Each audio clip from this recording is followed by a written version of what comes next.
واذكر اسم ربك وتبتل إليه تبتيلا رب المشرق والمغرب لا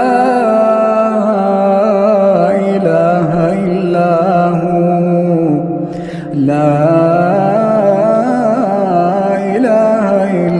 هو فاتخذه وكيلا واصبر على ما يقولون واهجرهم هجرا جميلا.